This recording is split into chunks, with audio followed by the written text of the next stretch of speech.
Hello friends, बरायबाय Bodo Job Info official YouTube channel आसा खालामो नोंथांमोना बयबो मोजां दङ। दा नोंथांमोना गोदान साख्रिनि आपडेट लाबावबाय बेनो जाबाय SSC Phase 11 गोदान साख्रि Vacancy सिभिल जब। नोंथांमोननि पोस्टआ 5000 नि बारा दङ। आसामाव साख्रि जागोन 10 पासनिफ्राय HS पास डिग्री पास। नोंथांमोना पोस्ट वाइसआव एप्लाइ खालामनो हागोन आरो दा बेखायनो भिडिअखौ नोंथांमोना नायजोब अब्लानो गासैबो डिटेल्सखौ नोंथांमोना मोनगोन। दा जाय नोंथांमोना Bodo Job Info YouTube चेनेलाव दासिमबो साबस्क्राइब खालामाखै खालामना लाबानो जाबाय। स' बेफोरबायदि साख्रिनि आपडेट मोनबाय थानो आरो आसाम फरेस्टनि काट अफ थाबैनो फैसिगोन रिभिउ मिटिं जागासिनो दङ। नोंथांमोना माखासे फेजआव नायबानो जाबाय माखासे डिटेल्सखौ नोंथांमोना नेक्स्टआव लाना फैगोन। दा गोबाव खालामा लोगोफोर बे भेकेन्सिया माबायदि रोखोमनि पोस्टआ जाबाय SI थागोन, इनभेस्टिगेटर थागोन, PA थागोन, DEO थागोन, एटेन्डेन्ट थागोन आरो गोबां रोखोमनि दङ। नोंथांमोना स्टेट वाइसआवहाय एप्लाइखौ खालामनानै लानो हागोन। स' बिदिब्ला जों थांनि फै अफिसियेल साइटआव आरो लोगोसे जोङो PDF फाइलखौबो डाउनलड खालामनानै नायगोन। दा लोगोफोर जों फैबाय अफिसियेल साइटआव एन्ड अफिसियेल साइटआव फैनाय लोगो लोगो नोंथांमोना बे अफिसियेल नटिफिकेसन नायनोब्ला 6 मार्चनि आपडेटखौ नायबानो जाबाय। दा आङो बेयाव डाउनलड खालामखानाय दङ।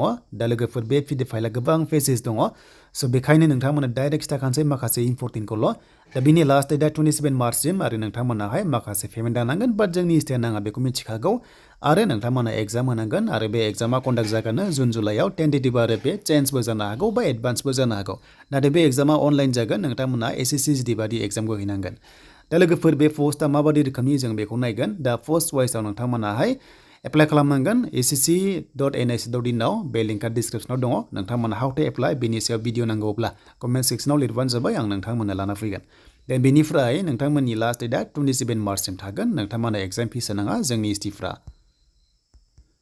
देन बेनिफ्राय बेयाव PWD केन्डिडेट नोंथांमोनाबो एप्लाइ खालामनो हायो। स' बेनिफ्राय बैसोआ पोस्ट वाइसआव जादों नोंथांमोना पोस्ट वाइसआव नायबानो जाबाय STआनो 5 इयार्स बारा मोनो आरो हमना ला जुदि पोस्ट वाइसआव 20 इयार्स होदोंब्ला 25 इयार्ससिम हागोन बा 30 बा 35 इयार्ससिम हागोन। जायखिजाया होनायनिफ्राय 5 इयार्स बारा नोंथांमोना हागोन। दा जोंना एग्जामा अनलाइन जागोन नालाय बेखायनो एग्जाम सेन्टारा इटानगर गुवाहाटी दङ। बेनिफ्राय आगरतला शिलं कोहिमा आइजल दङ। स' बेखौ नोंथांमोना नायना लादो। स' जोंना गुवाहाटीया मोजां जागोन बेखौ नोंथांमोना जाहाथे सेन्टारखौहाय फार्स्टआव प्रिफारेन्सखौहाय गुवाहाटीखौ होना लायो मानोना स' नोंथांमोना अनलाइन एग्जाम होनांगोन नालाय। दा नै एग्जामा नोंथांमोना फार्स्टआव बेबायदि एग्जाम दङ। दा बेयाव नेगेटिभ मार्किंबो दङ। स' नोंथांमोना नै there will be 3 separate computer based examination दङ। मोनथाम टाइपनि सेपारेट एग्जाम जागोन आरो हमना ला 10 पास लेभेलनि मोनसे, हायार सेकेन्डारिनि मोनसे एन्ड डिग्री पासनि मोनसे गासै मोनथाम रोखोमनि पोस्टआ दङ नालाय। स' बे पोस्टआ सिगाङाव फैदोंमोन। दा नै एग्जामा नोंथांमोना बेसेबां मार्क्सनि जायोब्ला 200 नोंथांमोना बेयाव मोनदों आरो नोंथांमोना 60 मिनिट्सल' टाइम बेयाव मोननाय जादों। स' बे सिलेबासखौ नोंथांमोना ओरैहाय स्क्रिनशट खालामना लाबानो जाबाय जाहाथे नोंथांमोननि थाखाय हेल्पफुल जायो। दा हमना ला जों बेयाव स्क्रिनशट खालामबाय आरो बेयाव नेगेटिभ मार्किंबो दङ 0.5 दङ। जुदि मोननै रं जायोबा 1 नाम्बार नोंनिफ्राय दाननाय जागोन दे। स' बे अनलाइन एग्जाम नोंथांमोना SSC कनस्टेबल बायदि दङ। देन बिनिफ्राय सिलेबासा दंखाजोबो बे PDF फाइलखौ नोंथांमोना डाउनलड खालामना ला। 10 पासना एक्सट्रा, HS ना एक्सट्रा, डिग्रीना एक्सट्रा जायो। नोंथांमोना बेखौहाय जाहाथे सिलेबासखौ फल' खालामनानै एग्जामखौ अनलाइन होयो। दानिया फैदो पोस्टआ मा दंमारो एन्ड बैसोआ बेसेबां नांगौ जों दानिया नायनोसै। दा नोंथांमोननि पोस्टआ गासै 5369 10 पास, HS पास बेनिफ्राय डिग्रीखौ लानानै आरो पोस्ट वाइसआव नायोब्ला MTSबो दङ। नोंथांमोना MTS बेनिफ्राय मेडिकेल एटेन्डेन्ट गोबां रोखोमनि दङ। ग्रेड 4 आरो ग्रेड 3 हिसाबै बेयाव नोंथांमोना मोननो हागोन। स' बिदिब्ला जोङो नायनांगोन जोंहा नायनांगोन नर्थ इस्टआव बेखायनो जोङो NER आव जों थांनांगोन। बेयाव गोबां रोखोमनि दङ।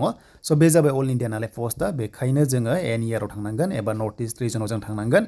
अब्लासो जोङो डिटेल्सखौ नायनो हागोन मा पोस्टआव दङ। स' नोंथांमोना बेबायदि नागिरबाय थानानै स' बेयाव मोनदों नै नोंथांमोना NER। स' बेयाव बे जाबाय नोंथांमोननि नर्थ इस्ट रिजन। स' बिदिब्ला नोंथांमोननि 10 पास लेभेल होनोब्ला नैबे 10 पास होनोबा मेट्रिकुलेसन नोंथांमोना मोनदों। मेट्रिक लेभेलाव नायोबा 10 पास मोनगोन एन्ड बे जाबाय डिग्री पासनि एन्ड बेनिफ्राय हायार सेकेन्डारि नोंथांमोना बेयाव नुनो मोनदों। स' बिदिब्ला नोंथांमोना MTS दङ नै MTS पोस्टआव 10 पासनिफ्रायनो हागोन। नों 10 पास जानो HS पास जानो हाजोबगोन एन्ड बेनिफ्राय मेडिकेल एटेन्डेन्टआवबो नोंथांमोना हागोन आरो स' बेखौ नोंथांमोना जाहाथे नायो कड नाम्बार दंखायो पोस्टआ एन्ड बेनिफ्राय नोंथांमोना हमना ला गोबां रोखोमनि दङ बेखौ नोंथांमोना ओरैहाय नायबानो जाबाय आरो बबेयाव नोङो इन्टारेस्टेड मोनो बेयाव नोङो एप्लाइखौ खालामनानै लानो हागोन। एन्ड बेनिफ्राय एकाउन्टिंबो दङ। स' नोंथांमोना कमार्स लाइना मोनगोन आरो एन्ड बेनिफ्राय गोबां रोखोमनि दङ। स' नोंथांमोना एसिस्टेन्टबो मोनदों। स' बेबायदि जाहाथे नोंथांमोना नायना लायो आरो एप्लाइखौ खालामना लानो हायो। देन बैसोआ 18 निफ्राय 30 इयार्स हमना ला बहाबा एन्ड 25 इयार्स बेनिफ्राय बारायनानै 5 इयार्स बारायबानो जाबाय अब्लानो नोंथांमोना एलिजिबल जागोन। स' बेनोमोन लोगोफोर फेज 11 नि SSC गोदान भेकेन्सि नोंथांमोना गासैबो बुजिबायना आं आसा खालामबाय। दानिया नोंथांमोना भिडिअ नायनानै मोजां मोनदोंबा लाइक कमेन्ट शेयार आरो चेनेलाव गोदानै फैनायफ्रा नोंथांमोना साबस्क्राइब खालामबानो जाबाय आरो नोंथांमोना हानाय एसेबां शेयार खालाम जाहाथे बयबो नायनानै एलिजिबल जानायफोरा अनलाइनखौ खालामनानै लानो हायो।